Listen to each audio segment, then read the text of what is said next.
Welcome to toy-polloi. Hello and welcome to another video from toy-polloi. Today we're going to take a look at the Indiana Jones figure from the Indiana Jones and the Temple of Doom film produced by LJN in 1984. Now these figures are completely different to the Kenner ones. They only ever produced 3 figures in the line. They produced Indy, they produced Mola Ram, and they produced the Giant Thuggy. Now they are pretty hard figures to get, and really a lot of people don't actually like them. They think they're pretty poor quality, but I do like them, and the reason I like them I will show you during this review. So let's take a look at Indy and we'll see what he comes with and all the cool features he has. So here we have the Indy figure. As you can see, it's pretty cool. It's fairly tall actually. It's a lot taller than a normal sort of 3 3/4 inch figures. It's probably about 5 inches tall, and it comes with a few different weapons. You'll notice in one hand he's got a knife. In the other hand he has a whip, which I can just take out there, and the whip is a fairly simple little thing. It's got it's just a bit of thread with some, well, it's heat shrink on the end of it over a knot, which holds into his hand quite nicely. And then he also comes with the famous sort of Indy little bag there. That's a little bit more awkward to get off. If I can actually work out how to get it off, like so. As you can see, there's a little sort of satchel bag there, and also the hat is removable. So let's just take the hat off there, and you can see it's quite a nice sort of reproduction fedora. Now the figure itself, if we look at it, we'll look at his face first. It's not the greatest of likenesses there to Harrison Ford. He looks pretty pained and pretty worn, and almost, I would say, old. He doesn't look like he did in the movies.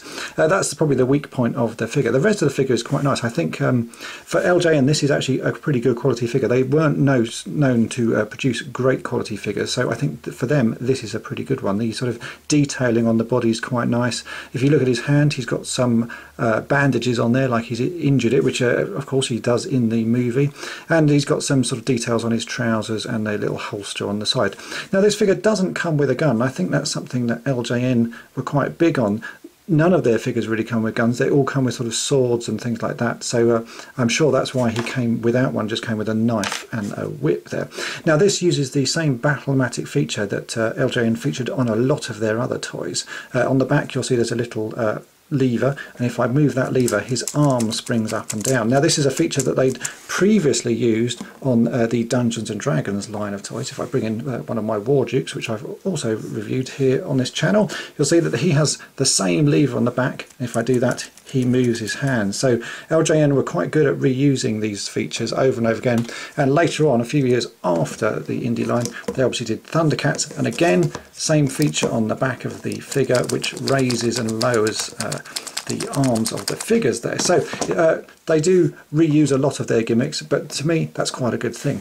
Now considering there were only 3 figures produced in this line of toys for the Temple of Doom film, there are some variants. Here we have a version of Indy with a white shirt, but also if I bring it in from the side here, there is a version available where Indy has a brown shirt. Now the rest of the figure is exactly the same, all accessories are exactly the same, it's just the colour of the shirt that is different. So if you like to get variants, I quite like to get variants, as you know if you've watched this channel, then this is one that's well worth getting because it's a fairly easy one to track down. They're as common to get as each other, so you'll quite often see the white one, you'll quite often see the brown shirt version, but it's nice to have both in your collection.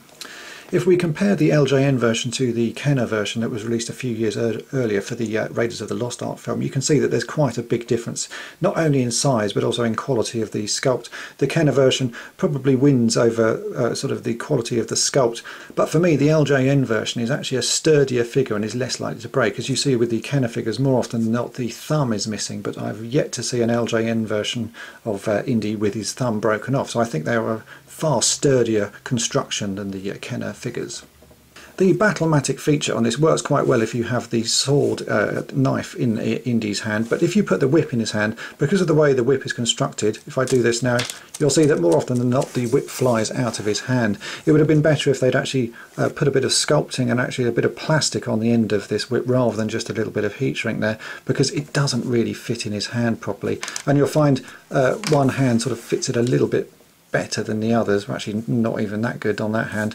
So really the Battlematic action is only going to be used with the knife here. So if I put that in his hand, you can see he's got quite a good slashing action. Now the other figures I haven't actually managed to track down yet, so today I'm only going to be reviewing the Indy figure, which is probably the most important figure in this line of 3 to collect, because really it is the key figure.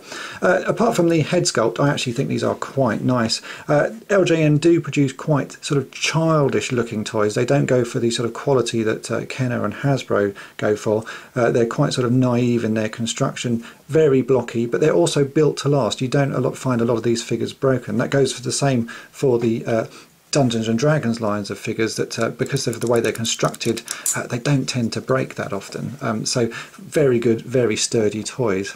Now here in the UK you really don't see these figures that often. When they do come up they can go for quite a lot of money, but really they are worth it because they're sort of a nice rarity. And if you want to collect the whole set, as I said, there are only 3 of them, so it's, you know, it's not the biggest selection of figures to track down. Finding them with weapons is always a little bit harder than finding them without. As you can see here, I've got one complete one and one missing everything but his hat, but they still look nice on display. So I hope all that information has been interesting to you, and thanks for watching. Thanks for watching toy-polloi. Subscribe for more great videos. You can also follow toy-polloi on Twitter and Facebook.